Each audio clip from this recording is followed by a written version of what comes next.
Pittsburgh's best sports show is about to begin. Call us or tweet us. We've got things to talk about on the Ireland Contracting Nightly Sports Call. All right, Ken, thanks very much. Good evening, everyone, and welcome to the Ireland Contracting Nightly Sports Call. Pittsburgh CW, Bob Pompeani, Paul Zeise with you tonight. You can call us on the Bordas & Bordas hotline, which is 412-575-2600, or you can tweet us at KDPomp at Paul Zeise. And we have a lot of breaking news that I'm sure you want to comment on. First off, today began with the New England Patriots signing Antonio Brown. That happened late yesterday.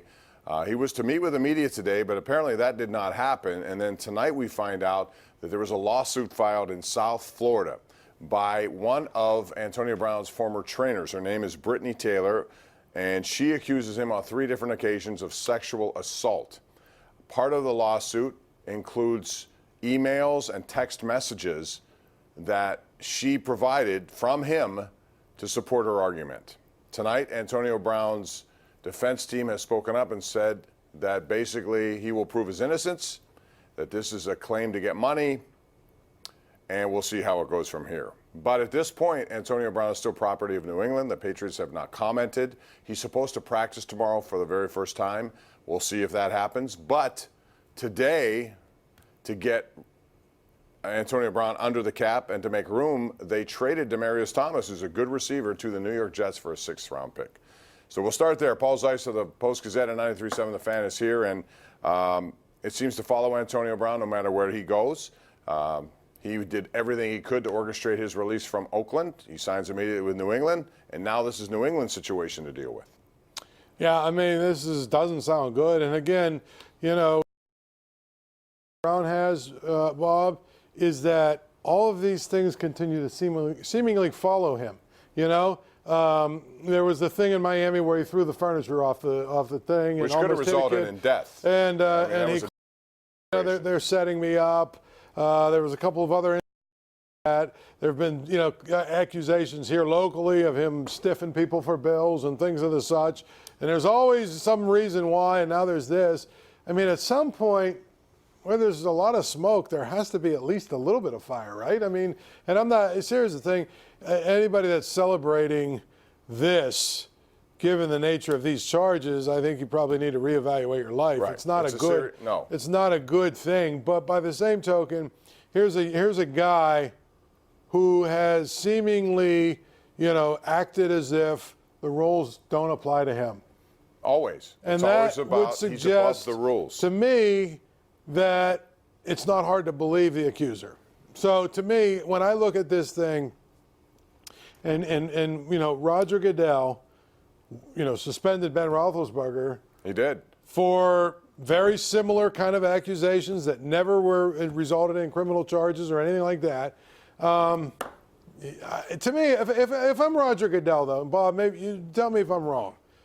I look at what Antonio Brown is doing, and I say he's bad for our shield. What have I been saying for the last 2 weeks? Ever since I knew he was orchestrating this stuff out of. But I'm not talking about that. I'm talking about the integrity of the league. Everything he has done attacks the integrity of the league. But it's also stuff that Roger Goodell has grounds to suspend him for. Absolutely, and he never has. I would suspend him, and I'd say to Antonio Brown, for 4 weeks, you're suspended. If I hear one peep from you, one peep on any of your social media platforms, it'll be 2 more games. And if I hear one more peep, it'll be a year. I don't care. Yeah. That's how you handle a guy like him. He can do it. To me, Roger Goodell has the power to do that. And, you know, when he suspended Ben, I said this way back in the day, I think he suspended Ben as much to try and be a wake-up call for Ben to sort of, you know, listen, you know, this whole thing with these 2 accusations, the one in Vegas and the one in Georgia, but there's a lot of other stuff going on with you, the motorcycle wreck, this, that, the other thing. You need to slow down. I think that was part of the message that he sent to Ben Roethlisberger when he suspended him. This is a guy that needs somebody to put a stoplight up for him. Should have happened before. I understand that, but now, you know what? Now he's hurting the integrity of the league. He's hurting the reputation of the league. He's damaging the shield, whatever you want to say it. And those things, to me, I think, you know, he should be suspended. We'd like to get your comments on that. Again, remember that you are innocent until proven guilty, and I strongly believe that. Again, this will play out. But that doesn't matter in NFL justice. It doesn't. But you're right. It doesn't. And they should have done this, I thought, for the Oakland, for the same reason that I'm talking about, is that it attacks the integrity of the league. He orchestrated that. I would have liked an investigation. I stand by that because I think it was merited, and they chose to look the other way. In this case, they shouldn't look the other way, although they have on other occasions. We'll see what the NFL does and if they're serious about their morality clause.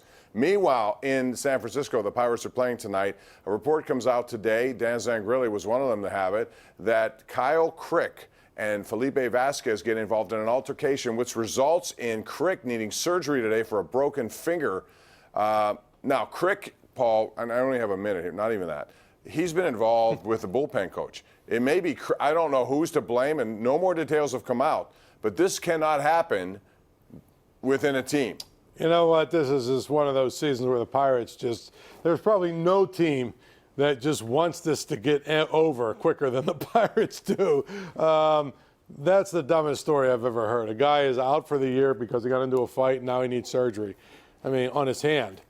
Pitching hand, I think. And what are we talking about? What are you doing? What is going on over there? We need to go for a break, and we have more coming up. We also have your calls, the sports desk. Plenty coming up here on the Ireland Contracting Nightly Sports Call live on Pittsburgh CW. Be right back. The Ireland Contracting Nightly Sports Call is brought to you by Ireland Contracting, celebrating 25 years as Pittsburgh's #1 home exterior expert in roofing, siding, windows, and gutters, where honesty and integrity still matter.